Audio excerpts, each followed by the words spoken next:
strong tactic at maghahabol siya sa'yo after kang lokohin. Ano na naman kayang taktika ito?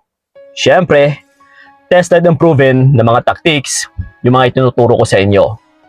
So ito ngayon, sa content natin na strong tactic at maghahabol siya sa'yo after kang lokohin. Ibig sabihin ay naloko ka na.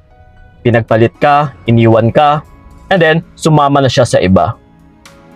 So ngayon, paano ba natin masisigurado na siya ay maghahabol sa'yo? Yes, ito mga utol, hindi na kailangan natin pagtatalunan pa yung pagpanumbalik ng partner mo. Kasi, I assure na babalik at babalik po yan. Halimbawa na lang, ikaw ito yung tipo na partner na mapagkatiwalaan, yes, loyal, hindi sinungaling, mapag-aruga, inaasikaso mo siya palagi, mapagmahal. Yung tipong ginagawa mo talaga yung part mo bilang isang partner. So ngayon, sa gawain na ito, pero ipinagpalit ka pa rin ng partner mo, naghanap pa rin siya ng iba, trust me utol, magsisisi at saka magsisisi po yan balang araw. Na kahit sabihin man natin sa ngayon, na Kuya Kiko, sobrang happy niya ngayon sa bago niya. So paano na ako? Pues, huwag kang mag-alala. Kasi makakamit mo rin yung kaligayahan. Sa ngayon, oo.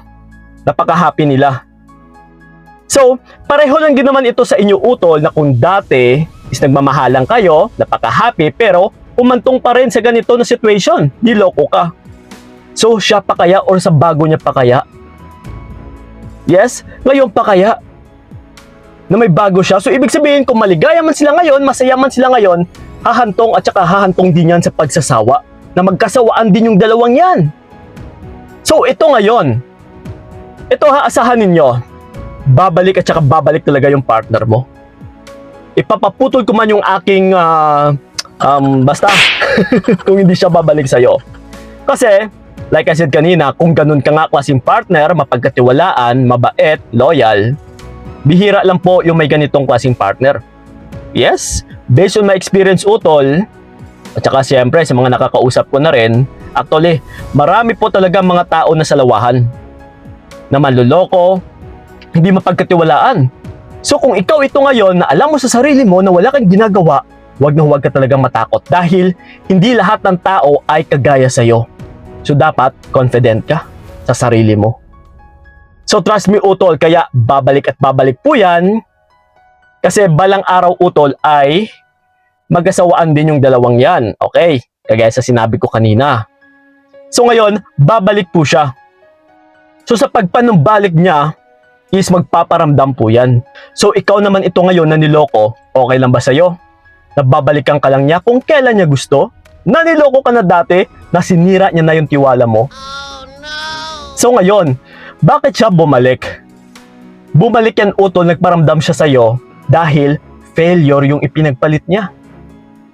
So ngayong nag-fail siya, kailangan mong ipakita sa kanya na mali yung desisyon niya. So dito mo siya bibigyan ng pagsisisi na kailangan niyang pagdusahan na kung ano man yung naging pasya niya dati nung time na iniwang ka. So dito ka na makabawi.